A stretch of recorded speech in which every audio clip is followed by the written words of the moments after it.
have something to say about Maurice Michael Cardinal Otunga, because for those 50 years, a lot of them, he was my Archbishop and my Cardinal. Fellow listeners, I came in touch with late Cardinal in 1970. I had just finished my junior seminary studies at Queen of Apostles Ruaraka. And we had heard from our superiors that there is a new bishop, rather Archbishop, who is coming to Nairobi to succeed Archbishop J. McCarthy, the Holy Ghost missionary who had just also aged and he had been replaced. That was 1969. And that's the year that I finished my studies. And therefore, I began my studies in 1970, philosophy and theology outside this country. Of course, the plans of leaving this country, going out, had explained to my rector, and this, of course, reached His Eminence, Maurice Cardinal Otunga. And indeed, he supported me greatly through the priest who was acting, or rather was spiritual, or rather the vocation director at that time, late David Jogona. So David Jogona was entrusted the matter to take care of me. And therefore I traveled outside this country and I went to Tanzania. When I used to come for holiday, I'd make a point to come and see His Eminence, because I did not know him very well. And that's where I began experiencing the goodness of this person. He would welcome me very well at his residence, Lavington, as Professor Njoroge had said. And he too wanted also to know me better. So we got chatting together, knowing me, my background and all that. And I remember he took a chance just to know me better. We made a journey from Nairobi to Meru to see late Bishop Besole. And on the way, actually I was a bit intimidated by this great man, and here I am, just I'm a philosopher, I don't know much. And he was engaging me and all that, but not kind of challenging me, but giving me a chance also to express myself. Because of friendliness to me, although from Nairobi to Meru, that's a long journey, and we stopped at Nanyuki to have a cup of tea and something to eat before we proceeded to Meru. So my tension eased out because it was a least person talking to me, and we chatted. And therefore we continued that way, and I came to know him as a polite, friendly, and a person concerned very greatly with the vocations. He encouraged me a lot, and he came to know about my background and all that. And because of knowing my background, at one moment as I proceeded on with my studies in the senior seminary, I had a serious problem, difficult, because I'm the firstborn of 6 children. And among my siblings, I was best exposed academically. And therefore there was a lot of hope in me as the oldest child in the family. My parents did not know much about what I was studying. They only thought that I was pursuing academic matters. However, later on they came to know what I was pursuing, but I'll come to that story later. So I had a big problem. The house where my parents were living, they were just poor peasants. I come from Kisii, although we belong in Nyamira County, but we are very close to Kisii. So they were just simple peasants. And therefore the house was falling into pieces. And I felt I had a big responsibility to do something about this, because I was also ashamed coming home from seminary, and here the place at home is not all that very welcoming. And I remember I shared that with my Archbishop, late Cardinal Otunga. in a very friendly way. Actually, I was not sharing with him so much as to ask for financial support. It's only that I felt I best share with him because this was putting me down, and more or less it made me not continue with my studies. And Cardinal, as Professor Njoroge said, he listened to me very, very carefully. And therefore he told me, a young seminarian, before you go back to the seminary, go and do something about that matter. And I remember, okay, in my thing I said, now do what? I'm not working, I have no money, I have no one else to turn to, but here he's telling me to do something about that. Then to do something about that, Cardinal left me and went somewhere in his house in Lavington. He came back with 5,000 Kenyan shillings. At that time, 1970s, that was a lot of money. A good number of us will know that. And he told me, I'll mission to you, do something about that. It is not much, but this, God will bless it, and the work that will try to do to help your parents to have a good home, God will bless it, and you are my blessing. So I left and went all the way to Kisii, and immediately, because I had only 2 weeks to do the work, I began doing the work, foundation and all that, with the help of my young brother. And my uncle from my mother's side came and we helped one another, and eventually I said, with the 5,000 I may not do much, but I will ask my relatives to help me with the trees and all that, so that I can make just a simple house to help my parents. Now what did I do with 5,000? As the work came to completion, the shell now was there, I told my parents, I have 5,000 here. And this 5,000 is not from my pocket. Actually, it is support from my bishop, Cardinal Otunga. They did not know much about him because my parents, they were not Catholics. They were SDA. And as I shared with you this story and giving this witness, kama kutoa ushuhuda wa Madama Kardinali, they all both have gone to the Lord as good Catholics. They died in my hands, and we prepared them spiritually to go to the Lord. The last one to leave us was my dad in 1921, and he died in the same home where Cardinal Otunga died. That's one thing that I remember about Cardinal Otunga, the charity, the love, and all that. However, there's another angle that came in because I knew that my parents have known which is my route. And there came now kind of a problem in my vocation. That was 1973-74. I was only remaining a year to be ordained a deacon. And I knew if this came to the ears of His Eminence, this could have stopped my continuity to priesthood. So I decided, I have to share this with His Eminence. So I went to his home in Lavington, and I told him after, the hospitality, the tea, and the biscuits that Professor Njoroge shared. Then I told him, Your Eminence, have something seriously I want to share with you. And he encouraged me, told me, go ahead, tell me. He was very fatherly. So I poured my heart. I told him, Your Eminence, yes, I'm not remaining very far to be ordained to priesthood, but I have a big problem, I do me.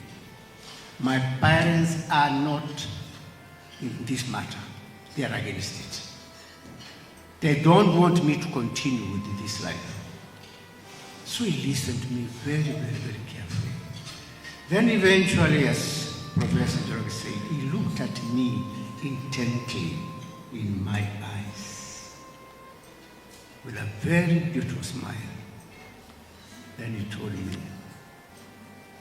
young seminarian Joseph, You are not alone with that kind of matter. May I encourage you to continue. If your professors will prove you or approve you to continue until ordination, I will ordain you. Meanwhile, you keep it quiet. Even the ordination of diaconate that is soon coming, don't share it much. What you will share later on is the date of priesthood, and which I did. And that gave me a lot of courage, dear listeners, to continue with my studies. And therefore, come 1974, I was ordained a deacon there in Kipalapala, Tabora, Tanzania, quietly. But the word came home very, very quickly. Oh, Mokaya is a priest. I do not know how they came to know about that anyway, but they knew it. So anyway, and that message reached my ears, and I kept quiet. Come 1975, of course, I had to break a news and tell them, now what I've been following, the matter's going to happen. I'm soon returning to Kenya and I'll be ordained a priest. My father requested me, where will I be? They did not know where I arrived in Kenya, where I'll be. I told him I will be at Our Lady of Visitation, Makadaro, Njugu Road. That's my parish.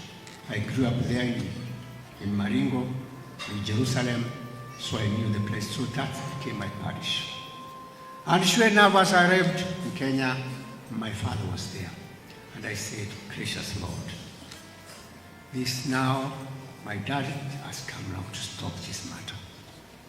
But to my amazement, of course I prayed a lot. To my amazement, my father of course asked me, where has this matter reached? And how many people are you inviting from home to come to this big function? And I told him, there are only 4 people.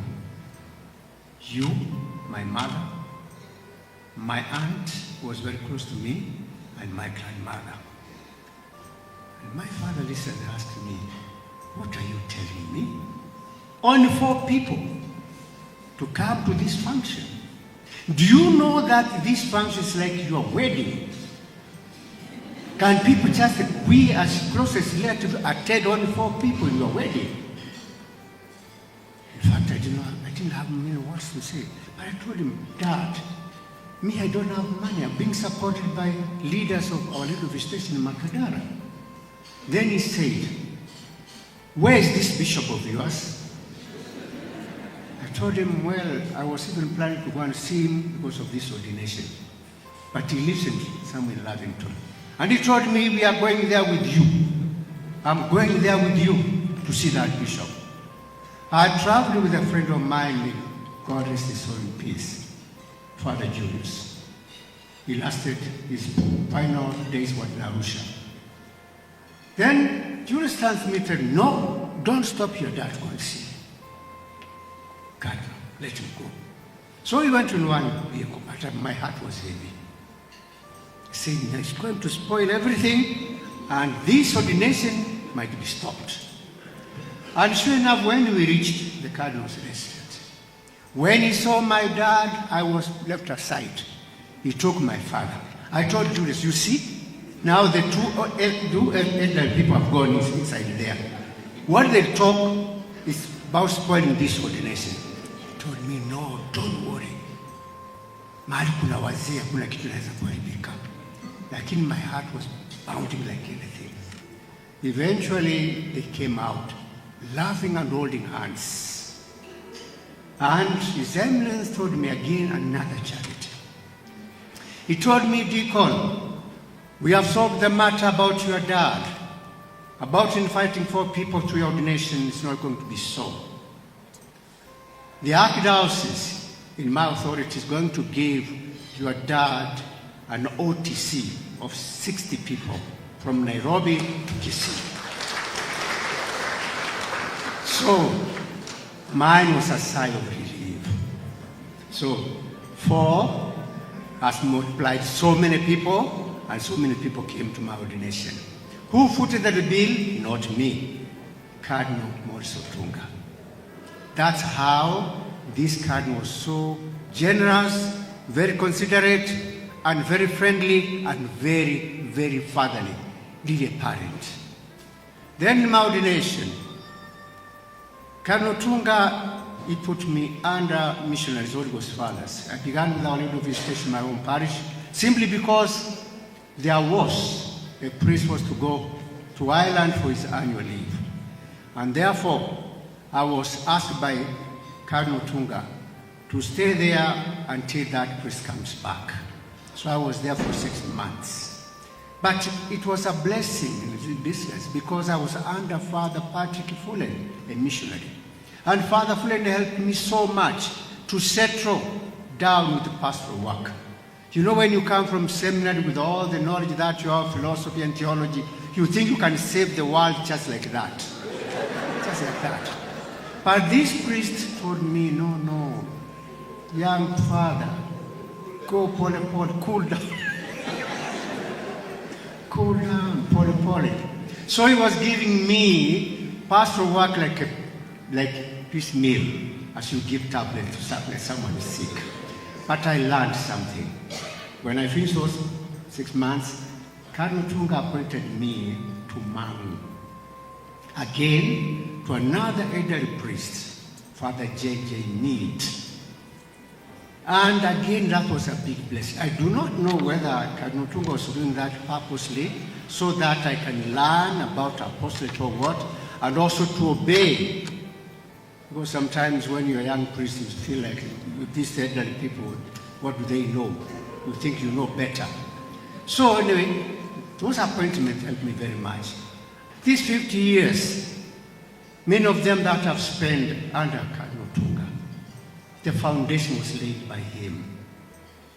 I obeyed him. He told me, go here, I go without any much quarrel.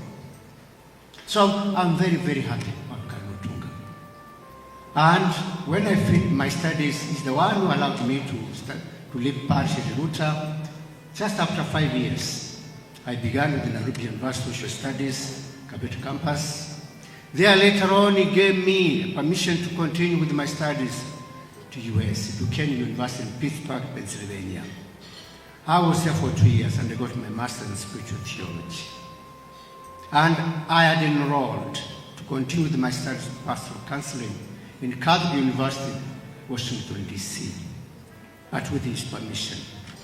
But then there was a plan to have 43rd International Eucharistic Congress in Nairobi, Kenya, under Cardinal Otunga.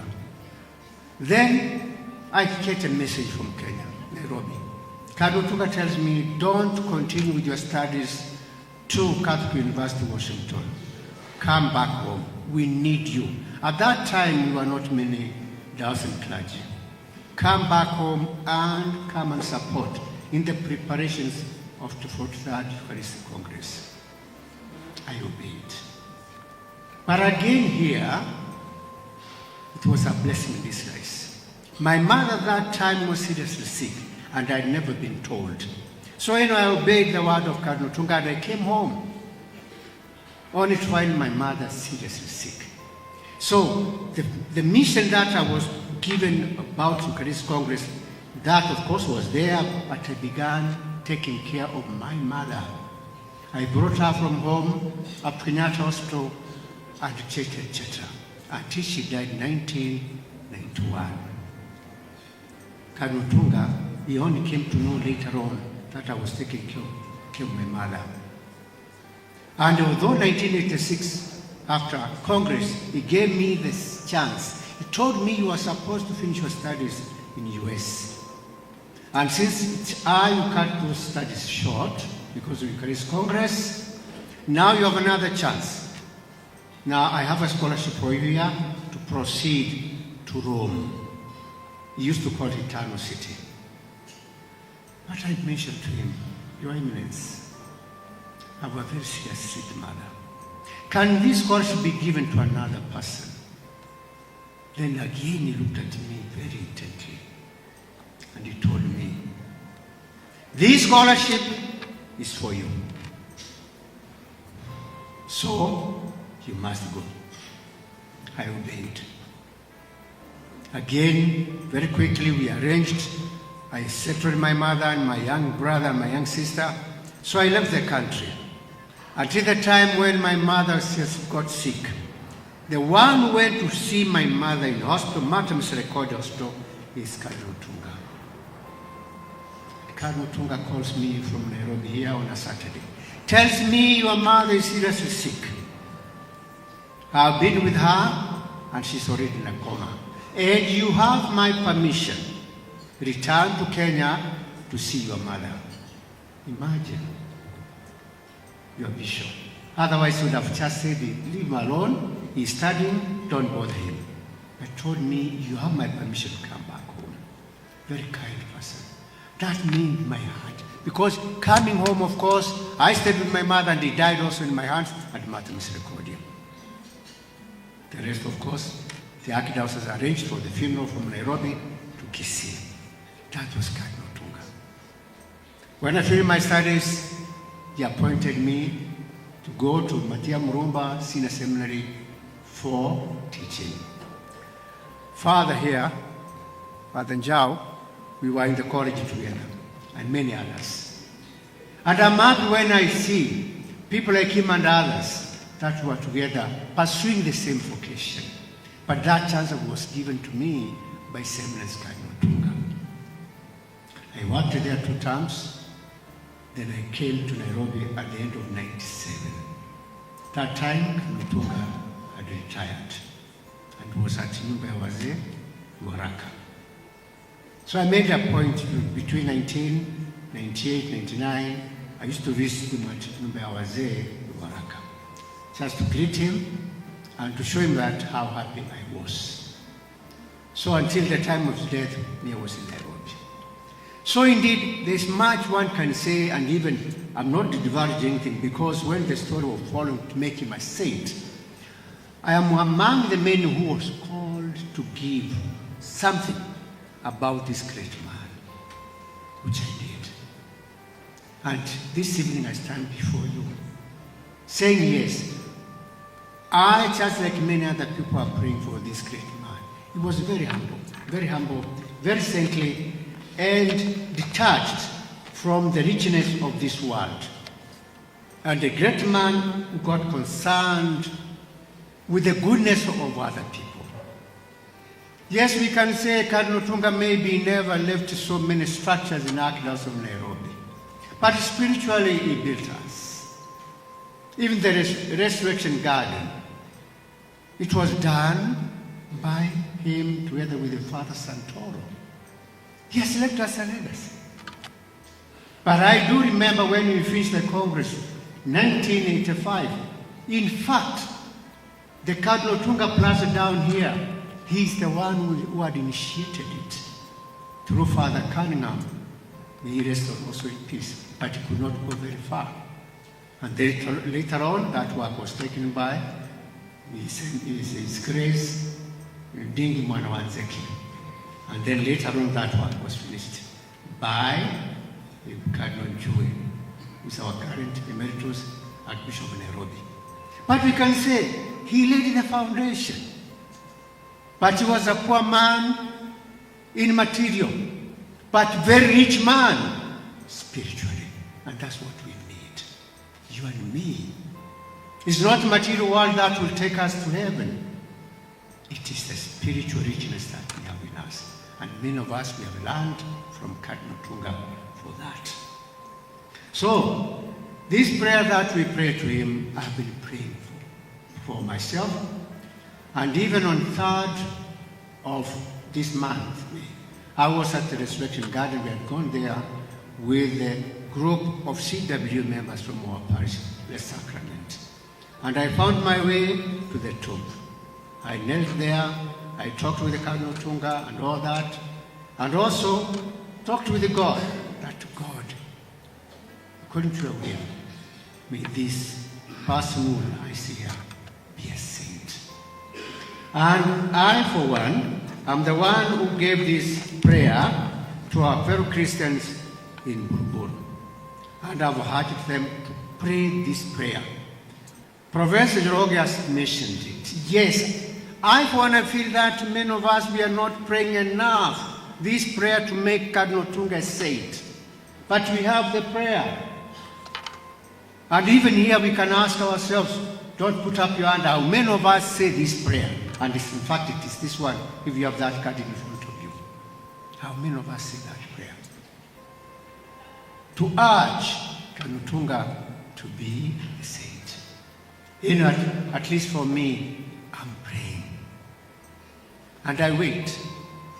If that day will not reach when I'm on earth, but I will see that come if I'm on the other side from this world. And that day will come in accordance to the will of God. However, there's one intention that I always pray, that you can pray for that intention. A miracle that many of us are waiting for. A good number of us, we know Father Patrick Kanja. But Patrick Kanja was a chaplain in St. Paul's Chaplains, and he also taught Nairobi University. But currently, he's seriously sick with the effects of COVID-19. He cannot do anything just there. I've been praying for that healing of this priest. And if indeed that happens, that will be one of the greatest miracles, because there is no hospital. There are no doctors who can help Father Patrick Kanja. And I request you also to join me in prayers to pray for that priest. At least that one miracle that we are praying for Cardinal Otunga to be raised among the saints of God. And that's what has made us come here this evening for this meal. To get at least money and to push this matter for Cardinal Otunga to come to that, or to be counted among the ranks of the saints of God. Yes, as I end my talk, I'm one among many, either Kenyanese or among the world, who say, yes, pray for late Cardinal Maurice Otunga to be a saint, who served God quite faithfully from Kisumu at the time. Ed was first Bishop of Kisii, and then he found his way to the Archdiocese of Nairobi. And in all those places, Maurice Cardinal Otunga served God and the people of God very, very faithful, with a great humility. May God in His mightiness see the goodness of this man, and see the goodness of all these people who are desiring that Cardinal Otunga can be raised to the ranks of saints. May he rest in peace, and may he pray for every one of us from heavens above.